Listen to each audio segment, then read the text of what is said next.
Pemirsa, Aliansi Masyarakat Sipil untuk Indonesia Hebat atau Almisbat meminta Komisi Pengawas Persaingan Usaha KPPU untuk menyelidiki kisruh harga bawang putih yang melejit dari Rp80.000 hingga Rp100.000 pada awal tahun 2019 ini.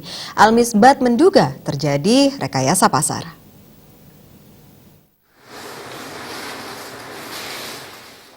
Aliansi Masyarakat Sipil untuk Indonesia Hebat atau Almisbat meminta Komisi Pengawas Persaingan Usaha KPPU untuk menyelidiki kisruh harga bawang putih yang melejit dari Rp80.000 hingga Rp100.000 pada awal tahun 2019 ini.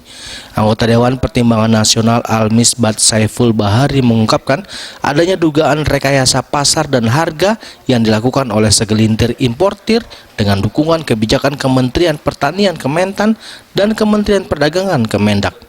Saiful menduga kekosongan pasokan dan naiknya harga bawang putih bukan disebabkan anomali pasar atau harga yang tinggi di negara asal bawang putih import yakni Tiongkok. Namun hal itu disebabkan lambatnya penerbitan rekomendasi impor produk hortikultura dan surat persetujuan impor. Di sisi lain, penetapan kesepakatan harga yang dibuat oleh Mentan dan Mendak bersama para importir juga dinilai melanggar Undang-Undang Nomor 5 Tahun 1999 tentang larangan praktik monopoli dan persaingan usaha tidak sehat. Nah, ini jadi persoalan, dan kenapa kemudian kok ada barang bawang putih pada RPH 2018 ayat 2018 terus keluar dengan harga yang cukup tinggi sekarang ini.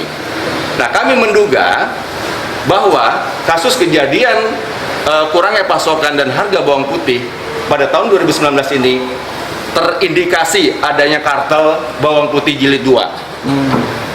Jilid 2, jilid 1 sudah diputus oleh KPPU dan itu terbukti kartelnya ada, dan sekarang adalah jilid 2 yang melibatkan juga Kementerian Pertanian dan juga Kementerian Perdagangan. Dengan pelaporan tersebut, Almisbat berharap KPPU dapat segera memeriksa penyebab dari kisruhnya kenaikan harga bawang putih di awal tahun 2019 ini.